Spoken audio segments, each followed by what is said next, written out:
Hey guys, welcome back to Law of Sports. It's Tyler.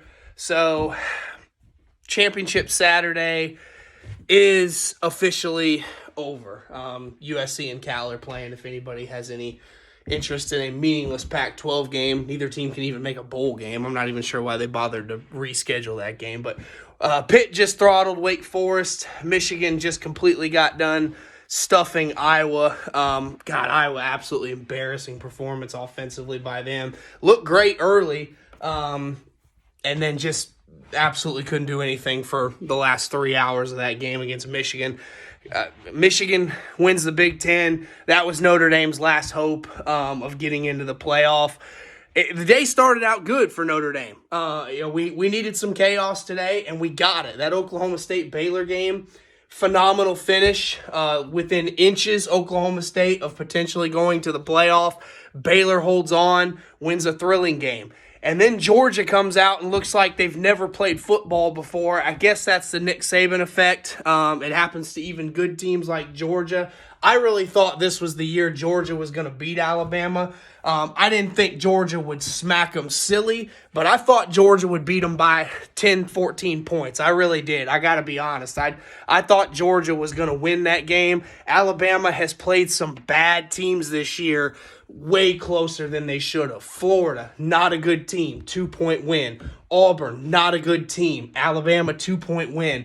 LSU, down to the wire. Alabama, I guess, saved their best game for when it mattered most. Got to give Nick Saban and Bryce Young and Alabama credit.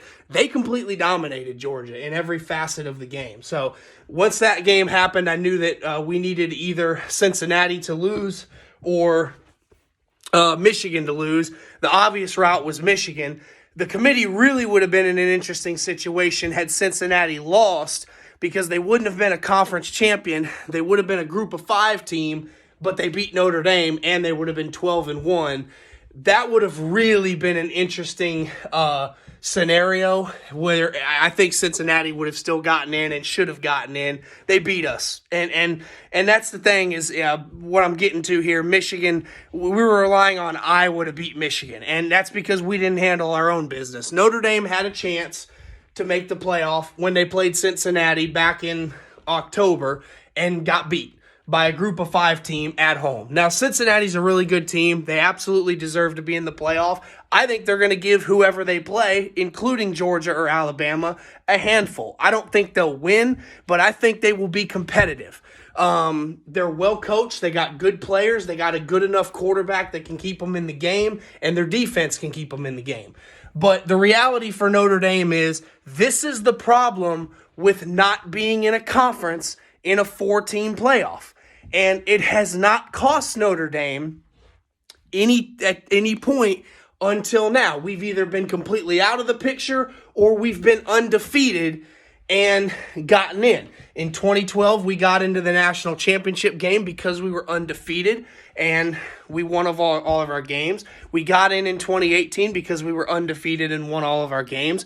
And in 2020, we got in, but we were actually in a conference and lost in the championship game, which is kind of ironic. But we were at least in a conference championship game where we had a chance to play our way in on the last day of the season. When you're sitting at home idle, you can't bolster your resume. And the reality is Notre Dame's schedule this year just didn't pan out. The teams that were ranked high at the beginning of the season, North Carolina, Wisconsin, USC, all sucked. And that's the problem is our best wins were against Purdue and Wisconsin, and our best team we played, we lost by double digits at home. So we would have gotten in had Georgia won or had Iowa somehow rose up and beat Michigan, but the reality is the playoff field is set. It's going to be Alabama number 1. They'll play Cincinnati, who will be number 4.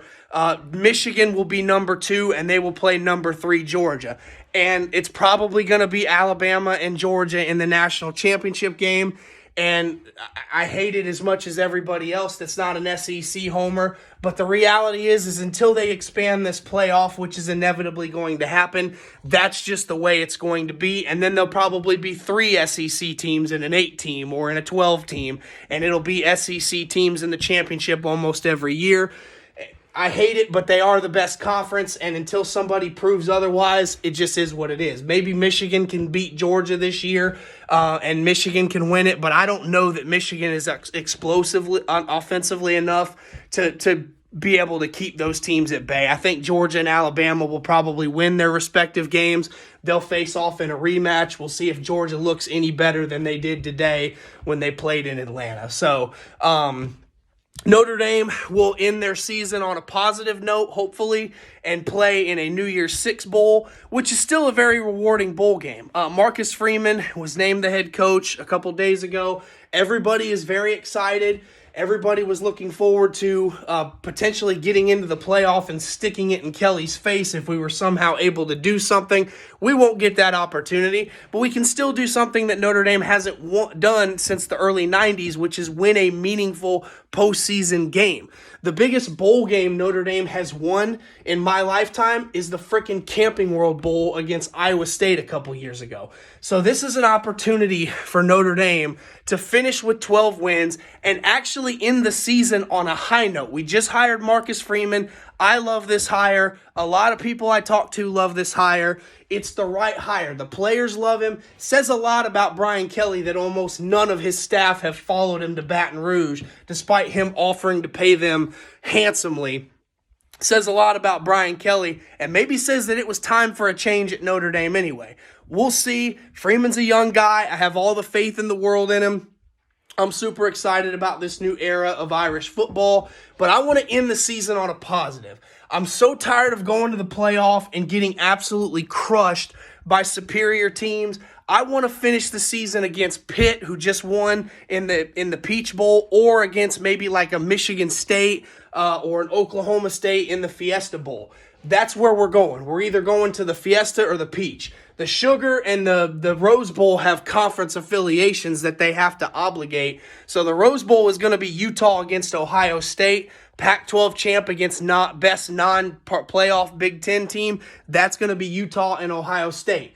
The Sugar Bowl is going to be Baylor, who just won the Big 12, and the best SEC team that doesn't get into the playoff, which is probably going to be Ole Miss. So since Georgia is now going to go to the playoff and Alabama, it'll probably be Baylor and Ole Miss. We'll either go to the Fiesta Bowl and either play Michigan State or Oklahoma State is my guess, or we'll go to the Peach Bowl and play Pitt. Pitt is going to the Peach Bowl as the ACC rep due to conference tie-in there since the Orange Bowl is part of the playoff. So Notre Dame finished the season 11-1, won't be in the playoff, but have a real chance to win a meaningful New Year's Six Bowl and finish the season with some positivity, get Marcus Freeman a full offseason to recruit, and get ready for the spring. And that's kind of what I'm looking forward to at this point. Yeah, it would have been nice to make it to the playoff, but this is not a bad consolation prize. Play against a team that we know we can stack up against and potentially beat in a big bowl game, which, let's be honest, we haven't done in a long time, and go into the offseason with a ton of confidence and a ton of promise and get ready for the big one, which is already clock is ticking on in Columbus next September when we open our season on the road against Ohio State for Marcus Freeman's homecoming. How ironic is that? Played at Ohio State. Now his first game, his first regular season game will be against Ohio State there next September. So overall, just real quick, love the Marcus Freeman hire. Notre Dame, very happy with the season, considering it was a rebuild year with a transfer portal quarterback fill in at Jack Cohn.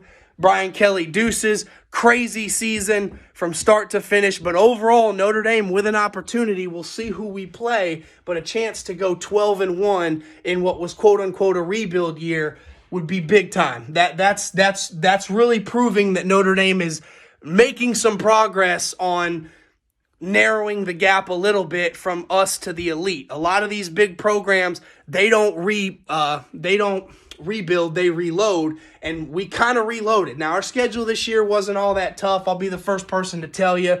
We'll see what happens with this playoff expansion too. That's a whole nother video about joining a conference or not.